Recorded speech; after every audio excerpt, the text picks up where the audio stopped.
بحیثیت مجموعی بر عظیم پاک و ہند دور نبوت کی برکات سے محروم رہا۔ پھر یہ کہ دور خلافت راشدہ کی برکات سے بھی محروم رہا۔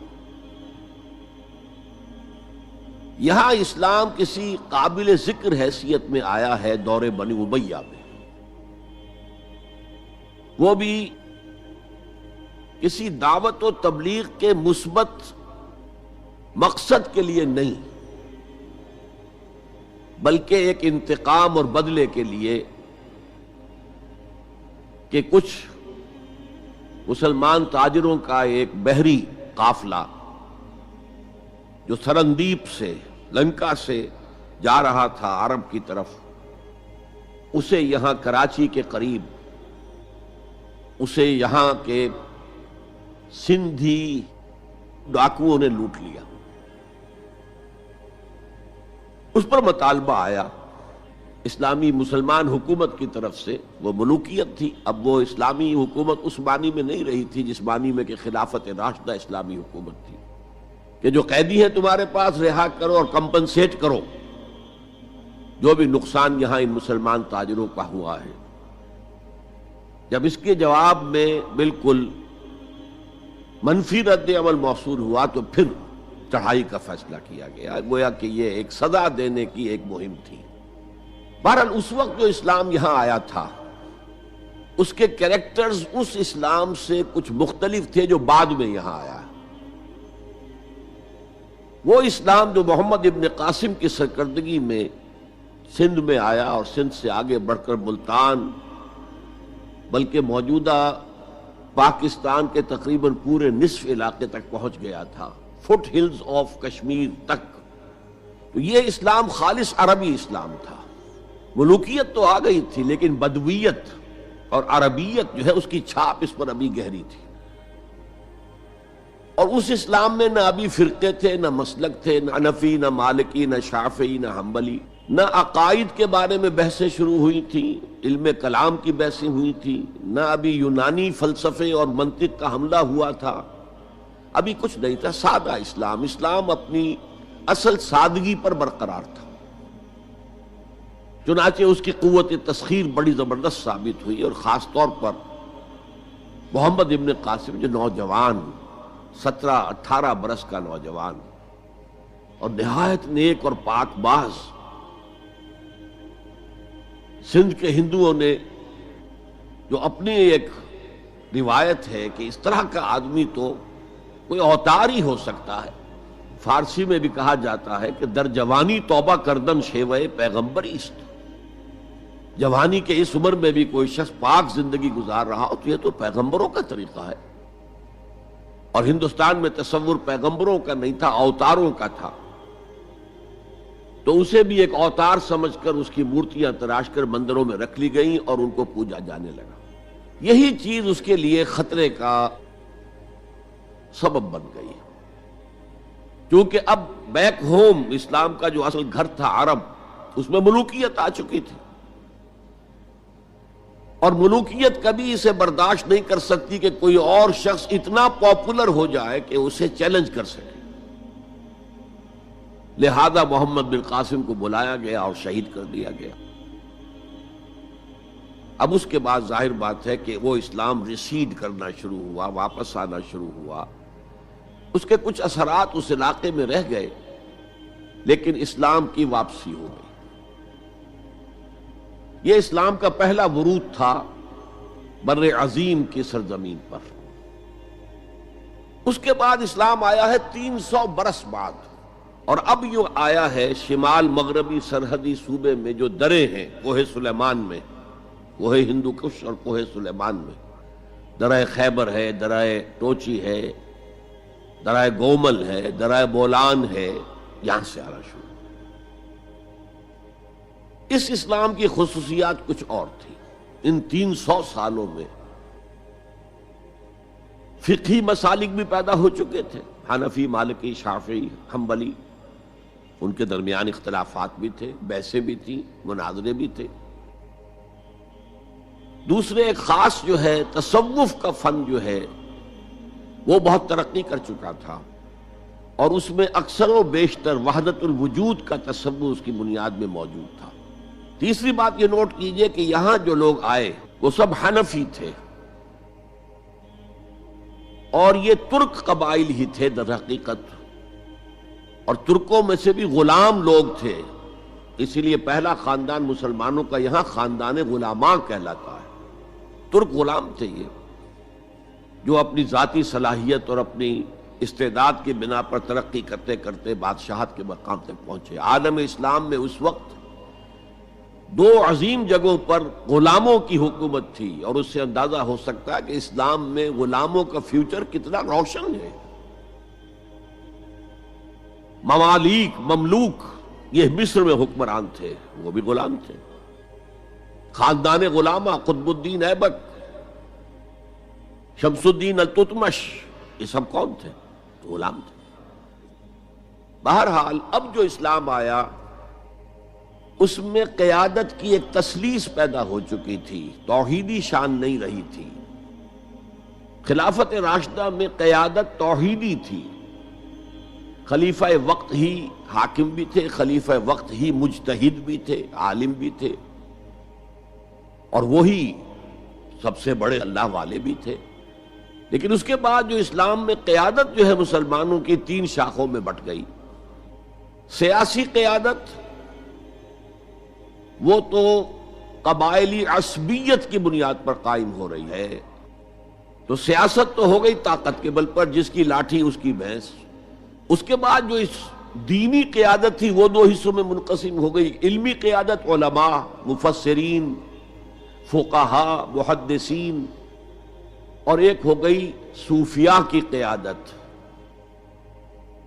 تو یہ تھی کیفیت جس میں کہ بر عظیم پاک و ہند میں اسلام وارد ہوا ہے پہلے ورود کے 300 برس بعد۔ اب اس کے 500 برس کے بعد یہاں ایک اور ایلیمنٹ آیا، اور وہ تھا شیعیت کا۔ آپ کو معلوم ہے کہ سن 1000 عیسوی میں پاکستان کا جو علاقہ اس وقت کا ہے یہ عالم اسلام میں داخل ہو چکا تھا۔ شہاب الدین غوری وغیرہ کی حکومت وہاں تک تو تھی، البتہ دہلی پر 1206 میں تخت دہلی جو ہے مسلمانوں کا 1206 میں شروع ہوا ہے۔ بہرحال اس کے بعد ہم کہہ سکتے ہیں کہ 300 برس بعد یہاں پر یہ شیعیت آئی ہے، داخل ہوئی ہے، ورنہ اس سے پہلے خالص سنی اسلام تھا اور خالص حنفی۔ شیعیت کی وجہ سے جو کچھ بھی بعد میں اسلام کو یہاں پر اس تقسیم کی وجہ سے، شیعہ سنی اختلافات کی وجہ سے جو بہت بڑے بڑے نقصانات اٹھانے پڑے، ان میں سے مثلا 2 کا میں تذکرہ کرنا چاہتا ہوں۔ ڈاکٹر امبیڈکر، انہوں نے فیصلہ کیا تھا میں مسلمان ہو جاؤں، گویا کہ یہاں کے اچھوتوں کا مسئلہ وہ اس طور سے حل کرنا چاہتے تھے کہ ہم این بلاک مسلمان ہو جائیں۔ لیکن جب ان کے بارے میں معلوم ہوا تو پھر وہاں پہنچ گئے کچھ لوگ کہ آپ اس مسلک کو اختیار کریں یا اس کو کریں۔ وہ اسی حیث بیس میں پھر انہوں نے فیصلہ کیا کہ میں کوئی بھی نہیں اختیار کرتا، اگر کوئی ایک اسلام ہے ہی نہیں، اب میں ایک کو اختیار کرتا ہوں تو دوسرے سے میری مخاصمت ہو جائے گی، دوسرے کو اختیار کرتا ہوں تو پہلے سے ہو جائے گی۔ اب اگلا دور آیا، ہندوستان میں انگریز آ گئے۔ یہاں موجود بہت سے غیر مسلموں کو شاید میری باتیں اب کچھ ناگوار گزریں، لیکن کچھ حقائق ہیں جو تلخ ہیں لیکن حقائق ہیں، انہیں سمجھنا چاہیے۔ انگریزوں نے یہاں آ کر حکومت چھینی سی مسلمانوں سے بیشتر، ویسے تو یہ کہ ہندو راجے مہاراجا بھی تھے، لیکن بیشتر علاقوں میں تو مسلمان حاکم تھے، لہذا انہوں نے مسلمانوں کو دبانا بہت ضروری سمجھا، اس لیے کہ جو سابق حاکم ہو ان میں ایسپیریشنز پیدا ہوتی رہتی ہیں کہ ہم تھے یہاں کے حاکم، کیوں نہ واپس حاصل کریں۔ بغاوت کے ان کے اندر جراثیم مسلسل پروان چڑھتے ہیں۔ مسلمانوں کو دبایا اور ہندوؤں کو اٹھایا، کیوں کہ ہندوؤں کے لیے معاملہ صرف چینج آف ماسٹرز کا تھا، کوئی بڑا حادثہ تو نہیں تھا۔ پہلے مسلمانوں کے غلام تھے، اب انگریزوں کے غلام ہو گئے۔ اور اس اعتبار سے انگریز نے بھی انہیں قریب کیا اور ہندوؤں نے بھی مغربی علوم اور مغربی سائنسز کو پڑھنے میں بڑی سبقت کی۔ بنگال میں انگریز آیا اور بنگال میں آپ کو معلوم ہے اکثر و بیشتر جو سائنسدان پیدا ہوئے جن کی کہ لکھی ہوئی ٹیکسٹ بکس جو ہیں بہت عرصے تک استعمال ہوتی رہی ہندوستان میں، یہ کون تھے؟ چیٹرجی، بینرجی، سب کے سب بنگالی تھے۔ ایک اور بات یہ ہے کہ ہندو اپنے ماضی سے بہت دور آ چکے تھے، ان کا ماضی عظمت والا، آخر اشوک کا دور بہت عظمت کا، چندر گپت موریہ کا دور بہت عظمت کا، وکرمادیتیہ کا دور بہت عظمت کا تھا، لیکن وہ اب بہت پیچھے جا چکے تھے۔ تقریباً مسلمانوں کی آمد کی وجہ سے 1000 سال کا فصل واقع ہو چکا تھا۔ لہذا تہذیب و تمدن کے لیے بھی، جیسے کہ انہوں نے مسلمانوں کے زمانے میں فارسی پڑھی،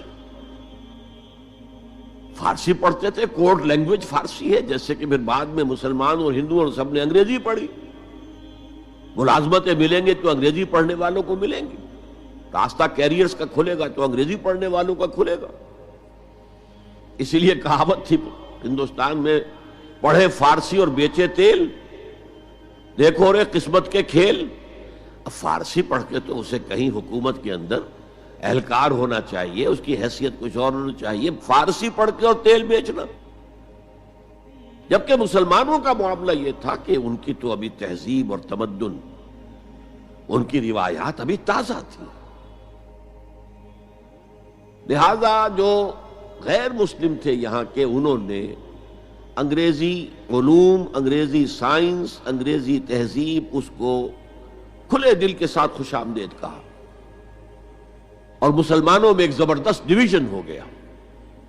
بلکہ ابتدائی ری ایکشن تو بہت سخت تھا، یک طرفہ تھا، ہم نہ انگریزی پڑھیں گے، ہم نہ انگریزی علوم سیکھیں گے، نہ سائنس پڑھیں گے، ہم تو اپنے کونوں کھدروں میں، اگرچہ جو سیلاب آ گیا ہے اس کو روکنے کی طاقت تو ہم میں نہیں ہے، لیکن ہم کونوں میں جا کر بیٹھ جائیں گے، قال اللہ قال الرسول۔ اور انگریزی تہذیب سے اس قدر دوری کہ اگر کوئی میز کرسی پر بیٹھ کر کھانا کھا لے تو کرسٹان ہو گیا۔ یہ تو کسی نے چمچہ استعمال کر لیا کھانے میں، کانٹا تو بہت دور کی بات ہے، چمچہ بھی استعمال کر لیا تو کرسٹان ہو گیا۔ تو اس درجے ری ایکشن تھا علماء کے زیر اثر حلقوں میں، گویا کہ وہ جو گاندھی جی کا فلسفہ تھا نان کوآپریشن، تو مسلمانوں نے انگریزوں کے ساتھ شدید قسم کا naan cooperation from the very beginning شروع کیا۔ اس پر سر سید احمد خان نے ان دونوں چیزوں کی مخالفت کی۔ ایک تو انہوں نے انگریزوں کو بتایا کہ دیکھو یہ جو آزادی کی جنگ تھی یہ صرف مسلمانوں کی نہیں تھی، 1857 کی، یہ تو مشترک تھی، تو اس کے اندر کیا سبب ہوا ہے، اس کی وجہ سے آپ مسلمانوں سے بودھ محسوس نہ کریں۔ اور مسلمانوں سے بھی کہا بھائی انگریزی پڑھو، انگریزی علوم حاصل کرو، سائنس پڑھو، سائنٹیفک نالج حاصل کرو، ورنہ تمہاری حیثیت ہندوستان میں کیا رہ جائے گی؟ پلے دار رہ جاؤ گے یا گوشت فروش رہ جاؤ گے، اللہ اللہ خیر صلی اللہ، اور تمہاری کوئی حیثیت نہیں رہے گی۔ تو اس اعتبار سے سر سید احمد خان ایک اہم لینڈ مارک ہے۔ اس کے علاوہ انگریزی دور کا ایک اور جو پہلو بہت اہم ہے، انگریزوں نے ڈیوائیڈ اینڈ رول پالیسی کے تحت مسلمانوں اور ہندوؤں کے درمیان مرافرت کو ہوا دی۔ یہ ان کی پالیسی رہی مستقل، یہ ایک قوم کی حیثیت سے سامنے نہ آ جائیں، پھر ظاہر بات ہے کہ ہمارے پاؤں تو اکھڑ جائیں گے یہاں سے۔ تو یہ جو ہمارے ہاں شروع ہوا، کچھ اور فیکٹر بھی تھے۔ ہندوؤں میں ایک انتقامی جذبہ بھی تھا کہ مسلمانوں نے ہم پر حکومت کی ہے 800 برس، 1000 برس، اور ظاہر بات ہے سارے حاکم اچھے تو نہیں تھے، کوئی اچھا بھی تھا، تو اکثر و بیشتر تو عیاش قسم کے لوگ تھے۔ ہم نے محل بنائے، تاج محل بنائے، ہم نے کوئی کام اور تو کیا نہیں۔ دین کی تبلیغ تو اولیاء اللہ نے کیا، صوفیاء نے کی، کبھی بھی سرکاری سطح پر، حکومت کی سطح پر یہاں تبلیغ اسلام کا اہتمام نہیں ہوا۔ ایک دو ایکسیپشنز ہیں، ایک راجہ گجرات کاٹھیا واڑ کے علاقے کا جس نے کہ تبلیغ کا اہتمام کیا، ایک راجہ کشمیر کا تھا جس نے تبلیغ کا اہتمام کیا، باقی حکمرانوں نے کوئی کوشش نہیں کی۔ آزادی سے قبل متصلاً جو کیفیت پیدا ہو گئی تھی، اس کا ایک اہم فیکٹر یہ تھا کہ مسلمانوں میں ہندوؤں کا ایک خوف پیدا ہو گیا، کیونکہ جو نظام اب بن چکا تھا وہ تو یہ تھا کہ ووٹ کی بنیاد پر فیصلے ہوں گے، ون مین ون ووٹ۔ اس کے اعتبار سے مسلمان اقلیت میں اور غیر مسلم ہندو یہاں اکثریت میں، تو گویا کہ ہمیشہ کے لیے اگر ایک ملک کی حیثیت سے یہ ملک جو ہے تقسیم آزادی حاصل کرتا ہے تو مسلمان غلام ہو جائیں، ان کی تہذیب بھی ختم کر دی جائے گی۔ شدھی کی تحریک شروع ہو چکی تھی، ان کا مذہب بھی تبدیل کرنے کی کوشش کی جائے گی۔ میوات کے علاقے میں بڑی زبردست تحریک اٹھائی گئی تھی شدھی کی، جس کا توڑ کرنے کے لیے مولانا محمد الیاس رحمۃ اللہ علیہ سامنے آئے اور تبلیغی جماعت کا انہوں نے سلسلہ شروع کیا۔ یہ اصل میں میوات کے اندر جو شدھی کی تحریک تھی اس کا جواب تھا، اس سے حفاظت مسلمانوں کی۔ تو اندیشہ یہ تھا کہ ہندو ایکسپلائٹ کرے گا، ہماری تہذیب کو ختم کرے گا، ہماری زبان کو ختم کرے گا، معاشی طور پر ہمیں ایکسپلائٹ کرے گا، مفلوج کرے گا، اور اپنی سی کوشش کرے گا کہ ہمارا مذہب بھی تبدیل کرا دے۔ مسلمانوں کی ایک قومی جماعت، اگرچہ وہ شروع میں قومی اس کو کہنا غلط تھا، وہ نوابوں، جاگیرداروں، نواب زادوں ان کی جماعت تھی مسلم لیگ، جو 1906 میں قائم ہوئی۔ مسلمان عوام کا اس سے ساتھ کوئی نہ رابطہ تھا، نہ ان کا کوئی رابطہ عوام کے ساتھ۔ اس کی جو 1906 سے لے کر 1924 تک کی جد و جہد ہے، وہ ساری دفاعی جد و جہد تھی۔ ہمارے یہ حقوق ہونے چاہیے، ہمیں اس کی ایشورنس دی جانی چاہیے، ہمیں سیپریٹ الیکٹوریٹ دیا جائے، اور یہ کہ اس سے بھی آگے بڑھ کر ہمیں مرکز میں کچھ زیادہ حیثیت دی جائے تاکہ ہماری بھی کوئی حیثیت ہو، کوئی توازن پیدا ہو سکے۔ بس اسی پر ساری گفت و شنید تھی۔ اور اس کے ضمن میں محمد علی جناح جو ہیں وہ تو پروفٹ آف لو قرار دیے گئے تھے، اتحاد کا پیغام بر۔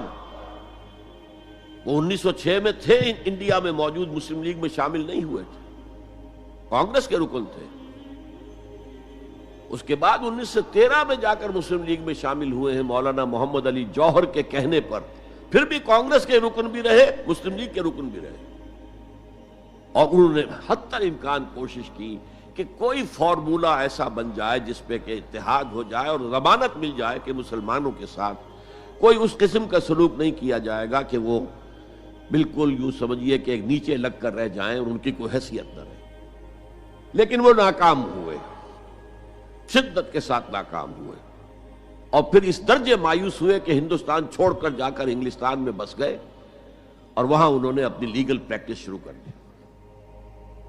ایس ایم اکرام صاحب جو ایک بڑے مصنف ہیں، آب کوثر، موج کوثر، رود کوثر کے جو مصنف ہیں، وہ اہم ترین کتابیں ہیں تین مسلم انڈیا کی، political as well as cultural history, ثقافتی جو معاملہ ہے وہ بھی ساتھ ساتھ ہر دور میں کیا اس کا رنگ رہا ہے، اس کو بہت ہی سمجھیے ایک بڑے ماہرانہ انداز میں انہوں نے بہت عمدگی کے ساتھ مرتب کیا ہے۔ وہ اس وقت آکسفورڈ میں پڑھ رہے تھے، طالب علم تھے، نوجوان، وہ ملے محمد علی جناح سے۔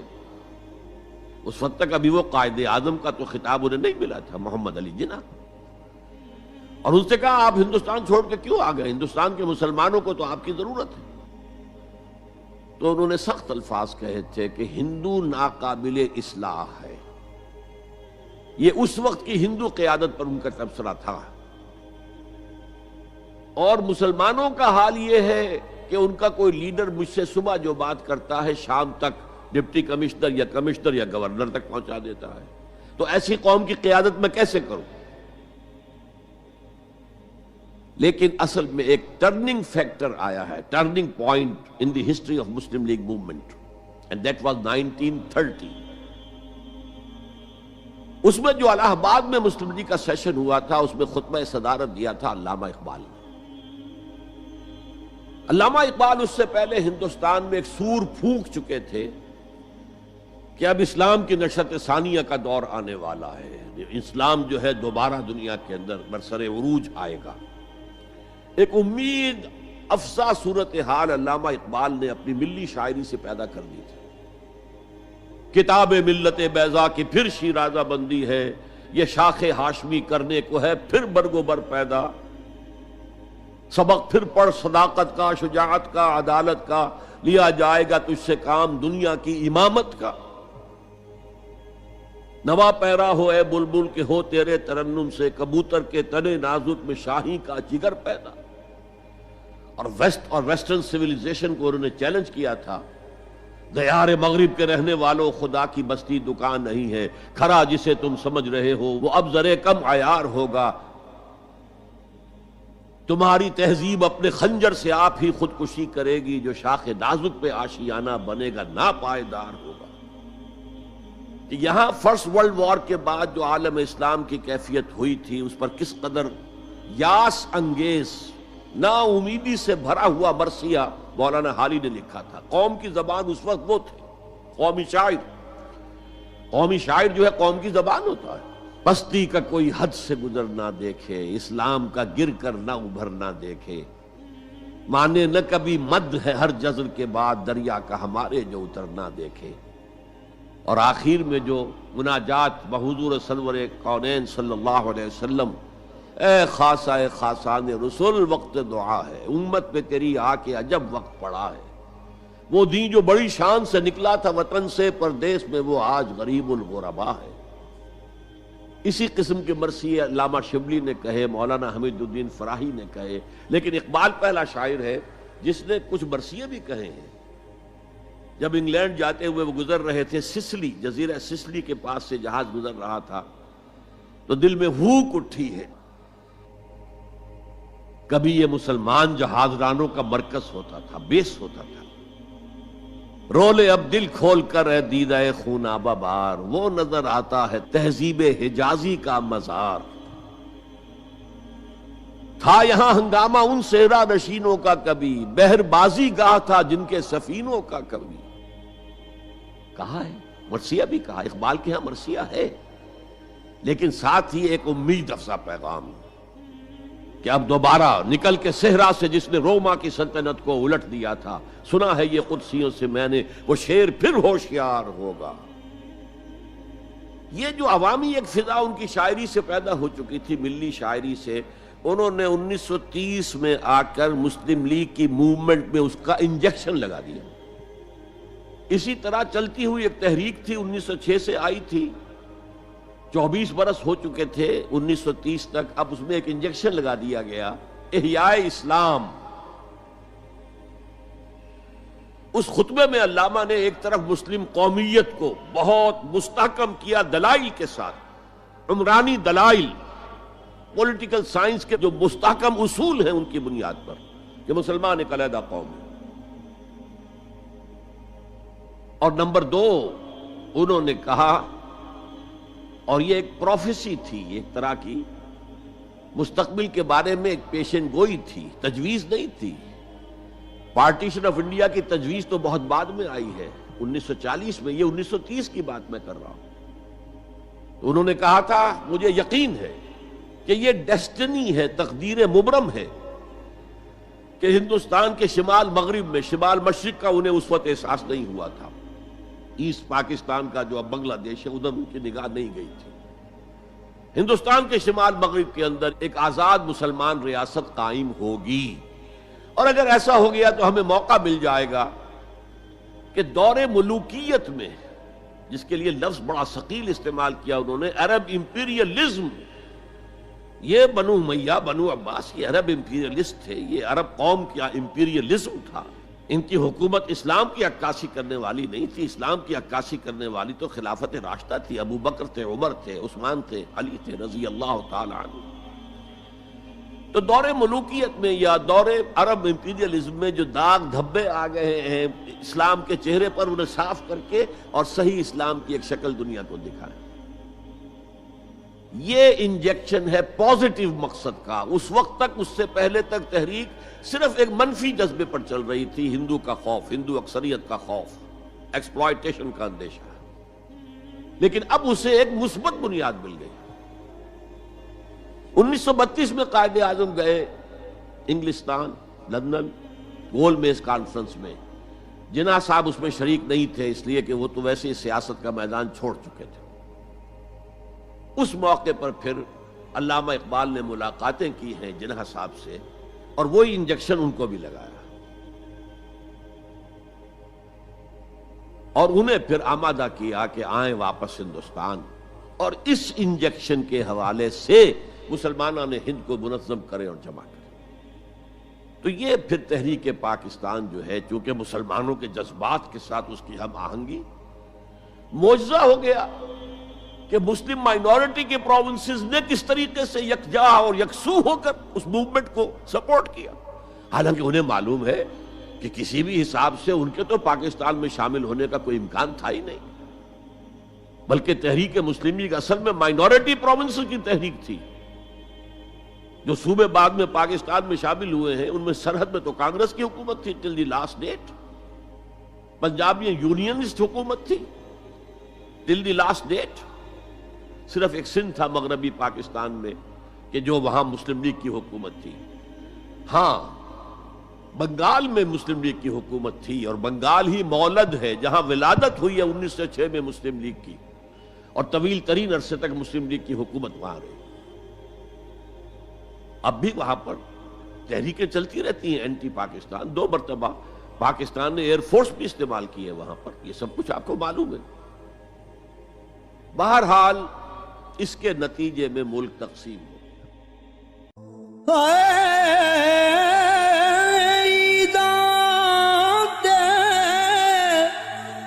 شب رات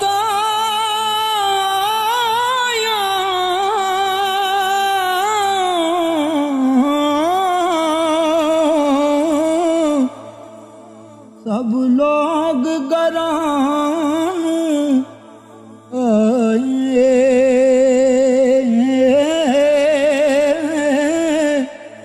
او نہیں آئے او پرت محمد جو آپ ہتھیں دفنا